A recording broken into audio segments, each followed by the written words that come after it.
በስመ አብ ወወልድ ወመንፈስ ቅዱስ አሐዱ አምላክ አሜን።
ብቻ ነው የሚያስተማምነኝ አምላኬ ብቻ ነው የሚያስተማምነኝ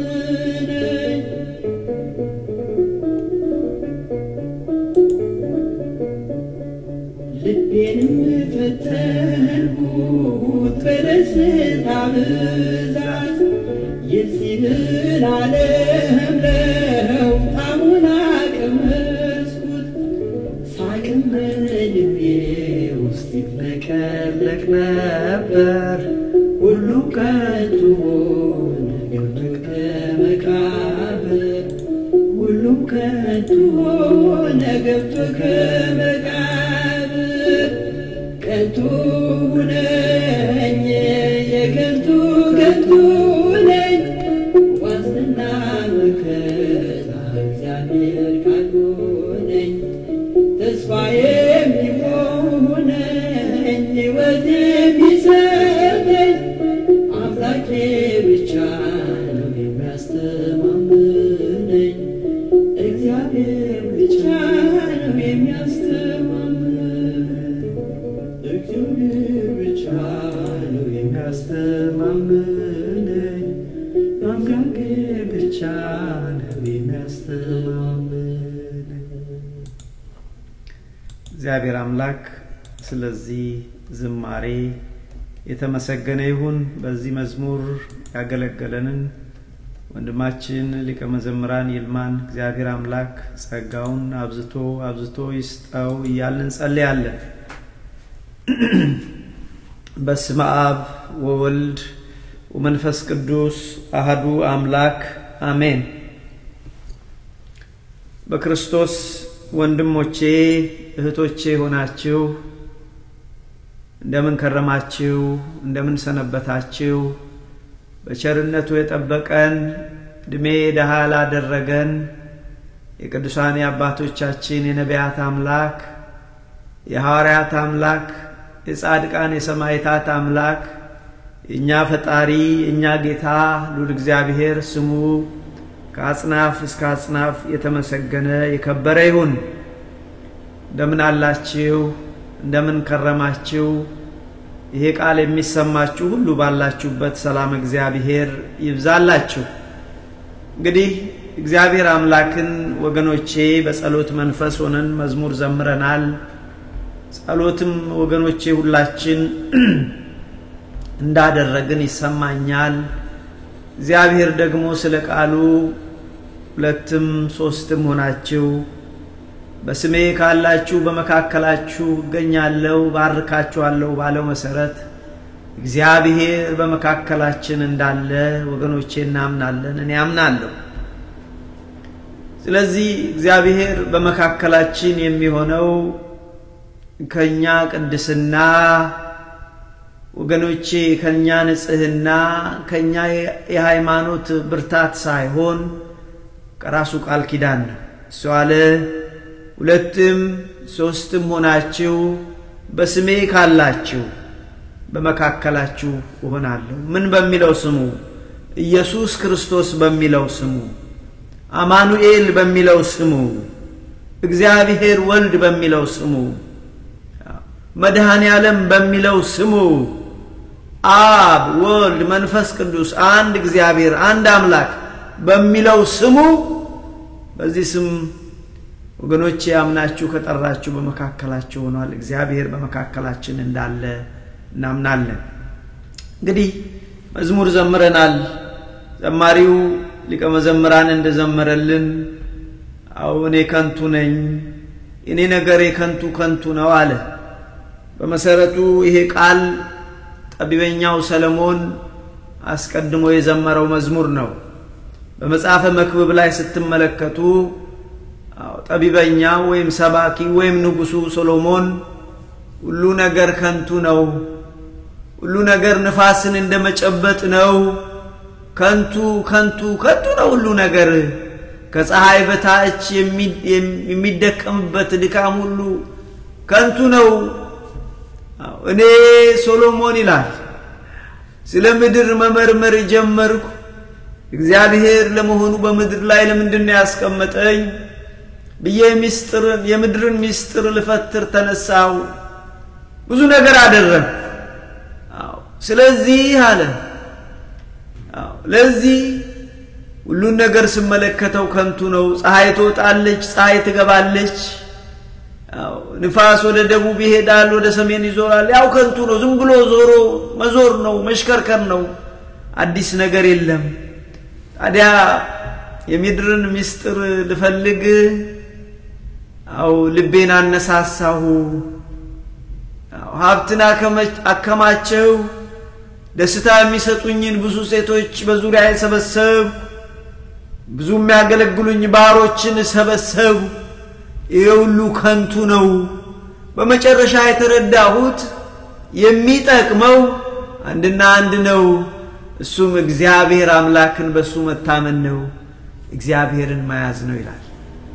ስለዚህ ወገኖቼ ዛሬም እኛ ከዚህ መዝሙር የምንማረው በዚህ ምድር ላይ እግዚአብሔር የሰጠን እድሜ አለ ይቅርታ እንግዲህ በዚህ ምድር ስንኖር ትልልቆች አልፈዋል ነገስታት ሄደዋል ሊቃነ ጳጳሳት ወደ እግዚአብሔር ሄደዋል እኛም እንሄዳለን ስለዚህ በምድር ስንኖር እግዚአብሔር ለምንድነው በምድር ላይ ያስቀመጠኝ እግዚአብሔር እኔ በምድር ላይ ምን እንዳደርግ ነው የሚፈልገው ብለን ተረድተን እንደ እግዚአብሔር ሐሳብ መኖር ትልቅነት ነው እንግዲህ ዛሬ ወንድሞቼ እግዚአብሔር ቢረዳን በጥቂት ደቂቃ ውስጥ የምንማረው የትምህርታችን ርዕስ እግዚአብሔር ሆይ እስከመቼ ፈጽመህ ትረሳኛለህ በሚል ይሆናል ልድገመው ይሄን ርዕስ እግዚአብሔር ሆይ እስከመቼ ፈጽመህ ትረሳኛለህ አያችሁ ወንድሞቼ በሕይወት ስንኖር ፈተና አለ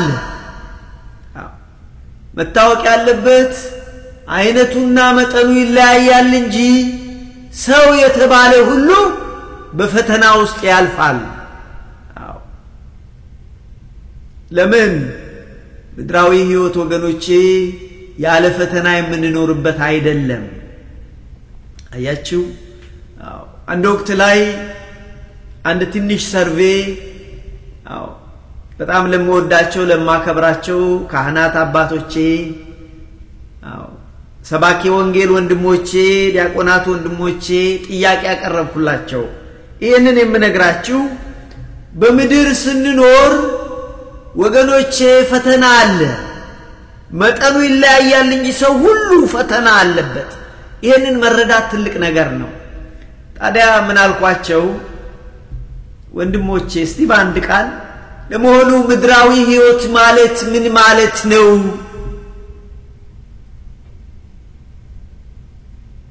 ምድራዊ ሕይወት ማለት ምን ማለት ነው በአንድ አጭር ቃል ንገሩኝ አልኳቸው አንዳንዶቹ እስጢፋኖስ ትቀልዳለህ እንዴ ምድራዊ ሕይወት ማለት ሰው እንደያዘው ነው አንዱ ደግሞ ምድራዊ ሕይወት እኮ በጣም ከባድ ነው አይ ይላል አንዱ ደግሞ ምድራዊ ሕይወት እንዳደረጉት ነው ቀላል ነው ከባድም ነው እንደ ሰውየው ይወሰናል ብዙ ነገሮች ሰማሁ ወገኖቼ እኔን ያረካኝ ምድራዊ ሕይወት ማለት የፈተና ቦታ ነው አንዱን ፈተና ስታልፈው ሁለተኛ ፈተና ይዘጋጅልሃል ሁለተኛውን ስታልፈው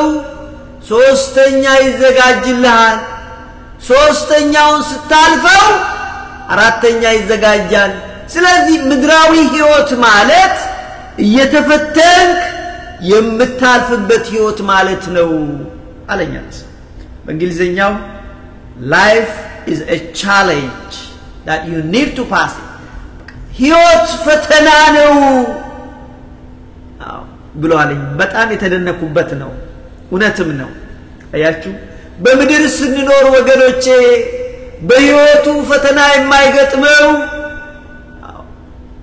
ፈተና የሌለበት ሰው የለም ልዩነቱ አንደኛ ለፈተናው ያለን አመለካከት ሁለተኛው የፈተናው መጠን ሶስተኛው የፈተናው አይነት ነው የሚለያየው ልዩነቱ ነው እንጂ ሰው ሁሉ ፈተና አለው ወገኖቼ አይደለም ሰው የሆነው እግዚአብሔር መድኃኔዓለም ሥጋ ለብሶ በዚች ምድር በተበራለሰ ጊዜ በፈተና ውስጥ አለፈ ብዙ ፈተናዎችን አለፈ ወገኖቼ ከልጅነቱ ጀምሮ ብዙ ፈተናዎችን አለፈ በዘመዶቹ ዘንድ ፈተና ነበረበት በቤተ መቅደስ ሰዎች ዘንድ ፈተና ነበረበት በተከታዮቹ በሕዝቡ ዘንድ ፈተና ነበረበት ነገር ግን ይሄንን ሁሉ ፈተና አለፈ ይሄ ብቻ አይደለም ወገኖቼ ከእግዚአብሔር አብ የተሰጠው አንድ ፈተና ነበር መራራ ጽዋን ተጎናጽፎ እኛን የሰው ልጅ ለኛ ለሰው ልጆች ሞቶ እኛን ወደ ቀደመ ክብራችን መመለስ ነበር ስለዚህ በዚህ በዮሐንስ ወንጌል ምዕራፍ 14 ላይ ስትመለከቱ ምን አለ መድኃኔዓለም ክርስቶስ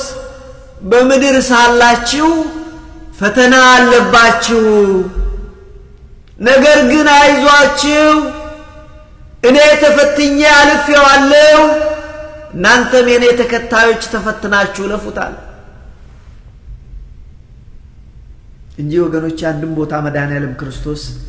በምድር ስትኖሩ ፈተና የለባችሁም አላለም ስለዚህ ወገኖቼ በምድር ስንኖር ፈተና አለ እንደውም ዛሬ የምንመለከተው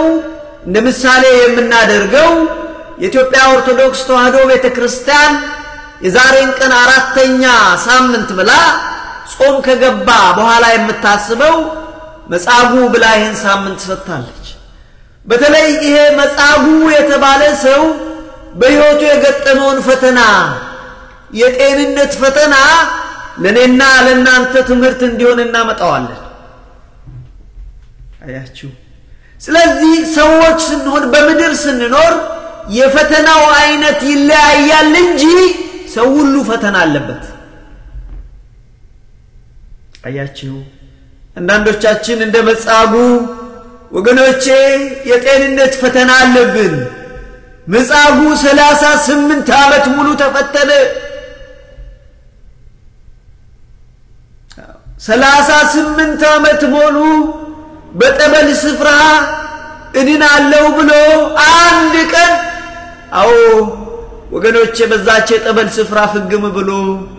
ለ38 ዓመት ተኛ ለዚህ ነው እግዚአብሔር ሆይ እስከ መቼ ትተወኛለህ እስከ መቼ ትረሳኛለህ አዎ ይሄ መጻጉዕ ጸሎት ነው እስከ መቼ እግዚአብሔር እስከ መቼ ዝም ትለኛለህ አያችሁ ፈተናው አይነት የሰው ፈተና አይነቱ ይለያያል እንጂ ሰው ሁሉ ፈተና አለበት አንዳንዶቻችን እንደ መጻጉዕ ወገኖቼ ጤንነት ፈተና አለብን አንዳንዶቻችን ወገኖቼ የትዳር ፈተና አለብን አንዳንዶቻችን ወገኖቼ የልጅ አስተዳደግ ወይም በልጅ የሚመጣ ፈተና አለብን አንዳንዶቻችን ወገኖቼ የቤተሰብ ፈተና አለብን ሌሎቻችን የሥራ ፈተና የአገልግሎት ፈተና የቤተ ክርስቲያን ውስጥ ያለ ፈተና ብቻ ምን ተዘርዝሮ አያልቅም ስለዚህ ምድራዊ ሕይወት ወገኖቼ በዚህ ትምህርት ውስጥ ዛሬ ምንም ባትይዙ ምድራዊ ሕይወት የፈተና ቦታ ነች አዎ ስለዚህ እግዚአብሔር ቢረዳን ወገኖቼ የምናየው ይሄንን ነው ስለዚህ ሰዎች ሁሉ የተለያየ ፈተና አለበት ክርስቶስ እንኳን ተፈተናልን ክርስቶስ ብቻ አይደለም ወገኖቼ የእግዚአብሔር ሰዎች ብለናቸው ዛሬ የምናከብራቸው በረከታቸው በእኛ ላይ ይደርና ቅዱሳን የምንላቸው በፈተና ውስጥ አለፉ ባለፈው ከኔ ጋር የነበራችሁ ታስታውሱ እንደሆነ አበብዙሃን አብርሃምን አነሳን በነገረ ቅዱሳን ትምህርታችን አበብዙሃን ተብሎ የተቀዘለለት አብርሃም ዝም ብሎ ከመሬት ተነስቶ አይደለም በፈተና ውስጥ አልፎ ፈተናን አሸንፎ ነጥሮ ከወጣ በኋላ ነው ይሄን ስም ይሄን ታይትል ያገኘው ታስታውሳላችሁ ወገኖቼ የአብርሃም የመጀመሪያ ፈተናው እግዚአብሔር አለው አብርሃም አብርሃም አብርሃም ከአገር ከወገኖች ከቤተሰቦች ቤት ለኔ ውጣልኝ ተለይልኝ እኔ ወደማሳይ ሀገር ሂዳለው ይደንቅ ፈተና ነበር ወደ ሌላ ሀገር ሂዳለው ወደማያውቀው ሀገር አለሞት አስታውሳላችሁ ይሄን ትምህርት ስንማር ያነሳ ነው አብርሃም ቤተሰቦቹን ሲል አባቱን ሲሰናበት ወንድሞቹን እህቶቹን ሲሰናበታቸው ምንም መጽሐፍ ቅዱስ ባይነግረንም ሄዶ እኔኮ መሄዴ ነው አብርሃም ይተዳለ አይ እግዚአብሔር አገርህን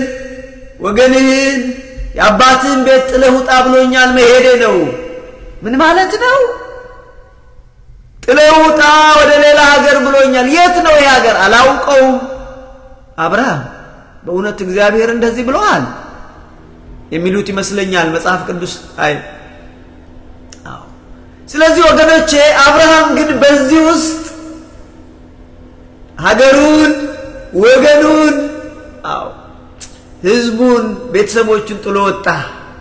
ይሄ ብቻ አይደለም ይሄን ፈተና አብርሃም አለፈው ይሄን ፈተና ካለፈ በኋላ ወገኖቼ ሌላ ፈተና መጣለት እግዚአብሔር እንደገና አብርሃምን ጠራው አብርሃም አብርሃም አብርሃም አለ በስተርጅና ያገኘውን ብቸኛውን የምትወደውን አንድ ልጅን መስዋዕት አድርገህ አቅርብልኝ መስዋዕት አድርገህ የሚቃጠል መስዋዕት አድርገህ አቅርብልኝ ተባለ አያችሁ የአብርሃም ፈተና የመጀመሪያና ያሁን እንኳን አይገናኝ አያችሁ በህይወት ስንኖር ፈተና አለ ግን አብርሃም ይሄንንም አለፈ ካለፈ በኋላ ወገኖቼ የድል አክሊል ተሰጠው ለዚህ ነው እግዚአብሔር እንኳን ዛሬ አብርሃምን በእውኑ እኔ ከአብርሃም የምደብቀው ነገር አለን አብርሃም እንደ ወዳጅ እንደ አብርሃም ሰው አለን አብርሃምን እኮ እግዚአብሔር ወዳጄ ጓደኛዬ የምወደው አብርሃም ይለዋል ከመሬት ተነስቶ ዝም ብሎ የመጣ ነገር አይደለም ስለዚህ ቅዱሳንን ብንመለከት ራሱ መድኃኔዓለም ክርስቶስን ብንመለከት በዚህ ምድር በነበሩበት ሰዓት በፈተና ውስጥ አለፉ ወገኖቼ እኔና እናንተም በፈተና ውስጥ እናልፋለን አያችሁ ታዲያ የዛሬው ትምህርታችን በነገራችን ላይ የትምህርቱ ዓላማ በምድር ስንኖር ፈተና አለብን ነገር ግን ፈተናውን ማሸነፍ እንዳለብን ለማሳሰብ ነው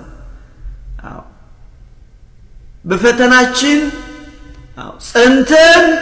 እንደ መጻጉ እግዚአብሔርን መጠበቅ ነው ወገኖቼ መጻጉ 38 ዓመት ነው የተቀመጠው በዛ ጸበል ስፍራ 38 ቀን አላልኩ 38 ወር አላልኩም 38 ዓመት እዚህ ነው እንግዲህ እስከመቼ እግዚአብሔር እስከመቼ ትረሳኛለህ በዛች ባልጋዋ ላይ ቁጭ ብሎ ጠበሏን ወደ ጎን ያየ ፊቱን ወደ ሰማይ ያደረገ ይመስለኛል እግዚአብሔር እስከመቼ ነው የምትተው 38 ዓመት አያችሁ ለዚህ ሁልጊዜ የሚነሳ አንድ ጥያቄ አለ እኛ ሁላችን የምናነሳው እስከመቼ ነው እግዚአብሔርን የምንጠብቀው እንላለን ወገኔ ስማኝ ባክ እስከመቼ ነው የምንጠብቀው መጻጉ ይነግረን ነበር ቢኖር ዛሬ እስከመቼ 38 ዓመት የሁሉ ሰው እንደዛ አይደለም ወገኖች 30 ዓመት የሁሉ ሰው እንደዛ አይደለም ዓመት የሁሉ ሰው እንደዛ አይደለም ግን እግዚአብሔር ከዚህ ምን ወስደው ወገኖቼ መቼ የሚሆን መቼ እስከመቼ እንጠብቃለን እግዚአብሔር እስኪመጣ ለምን እግዚአብሔር በእርግጠኛነት ይመጣል ለዚህ ነው መጻጉ 38 ዓመት ወገኖቼ በዛች አልጋ ላይ ተኝቷል በነገራችን ላይ መጻጉ እግዚአብሔርን የሚያምን ሰው ነው መጽሐፍ ቅዱስ እዛ የመጽሐፍ ቅዱስ ክፍል ላይ በርግጥ በግልጽ እንደዚህ ባይልን በኋላ ላይ ክርስቶስን በቤተ መቅደስ አግኝቶታል በቤተ መቅደስ ሄዶ እግዚአብሔርን ሲያመሰግን ነው የሚያገኘው ስለዚህ ይሄ ሰው እግዚአብሔርን የሚያምን ሰው ነው አያችሁ ስለዚህ እስከ መቼ ድረስ እግዚአብሔርን እንጠብቀው ለምትሉ እግዚአብሔርን እስክናገኘው እግዚአብሔር ወገኖቼ በህይወታችን እስኪመጣ ታሪካችን እስኪለወጥ እስክናገኘው ጸንተን እንጠብቀው እኛ ብቻ እኮ አይደለንም የእግዚአብሔር ሰዎች በፈተና ውስጥ አልፈዋል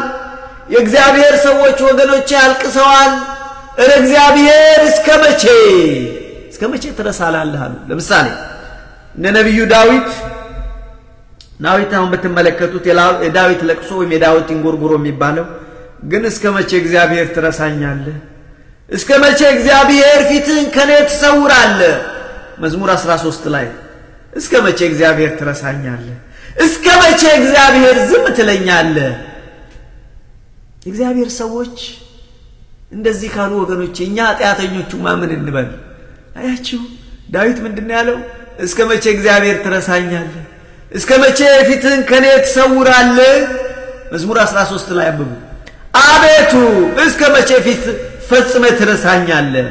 እስከ መቼ ፊትን ከኔ ትሰውራለህ እስከ መቼ በነፍሴ መካከራለሁ እስከ መቼ ከሐሳቤ ጋር እታገላለሁ እግዚአብሔር ትካዜ እስከ መቼ ነው እስከ መቼ ጠላቶቼ በኔ ላይ ደስ ይላቸዋል በኔ ይጓደዳሉ አቤቱ አምላኬ ይሄኝ ባክህ ስማኝ ጠላቶች አሸንፈው እንዳይሉ የሚያስጨንቁኝ እኔ ብናወጥ እኔ በወድቅ ደስ እንዳይላቸው እግዚአብሔር ሆይ እስከ መቼ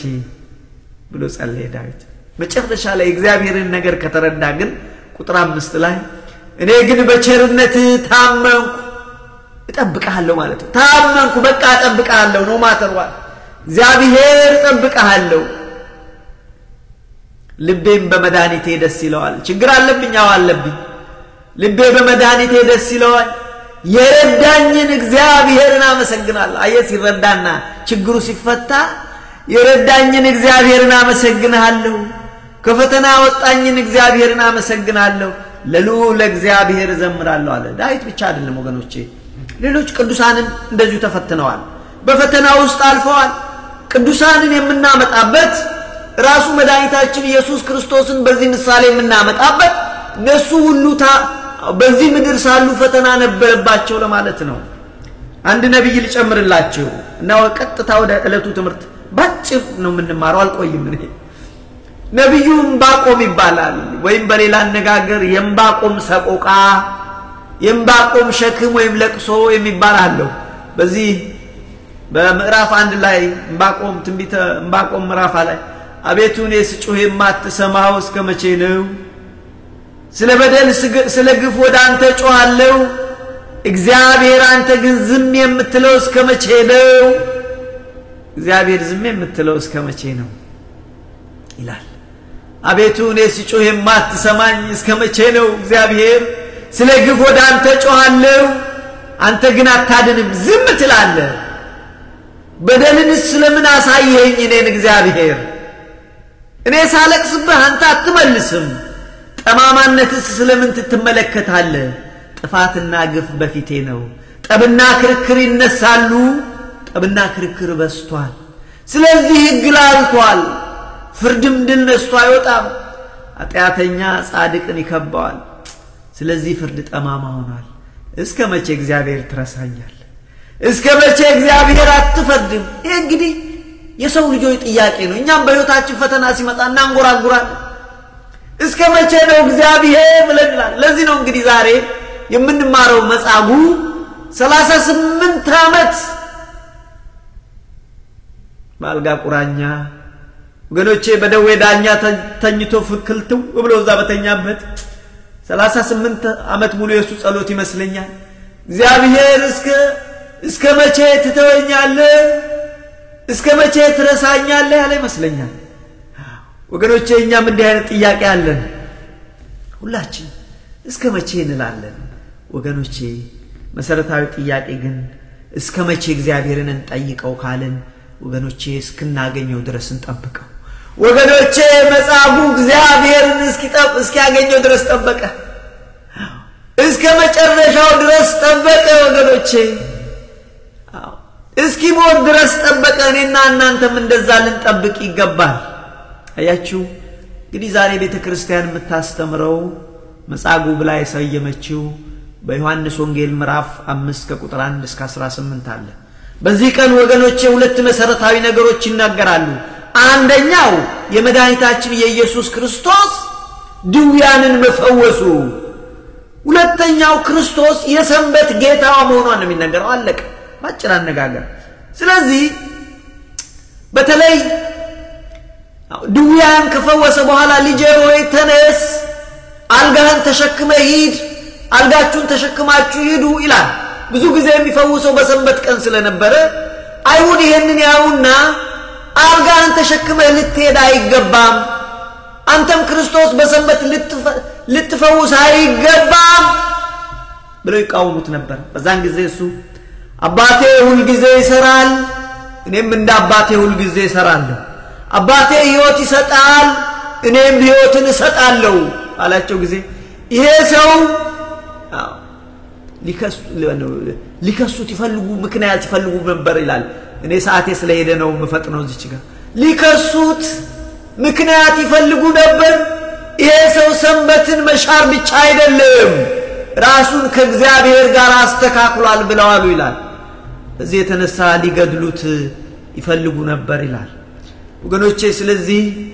እግዚአብሔርን መጠበቅ ያስፈልጋል መጠበቅ ከባድ ነው መጠበቅ ከባድ ነው አይታችሁ አስተውላችሁ ከሆነ ጠብቁ ከተባልን አንድ ነገር በጣም ይከብዳል ሐኪም ቤት ሄዳችሁ የምርመራ ውጤቱን ጠብቁ ጠበቅ ይከብዳል የፈተና ውጤት የሥራም ይሁን የትምህርት ቤት ፈተና ውጤት ጠብቁ መጠበቅ ይከብዳል ግን ወገኖቼ ጠብቆ ጸንቶ የቆየ ሰው ከፈተናው መልካም ነገርን ያጭዳል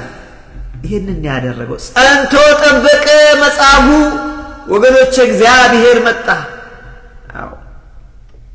አንድ ነገር ብያችሁ የለቱን ትምህርት ለጠቅልለው እዚች ጋር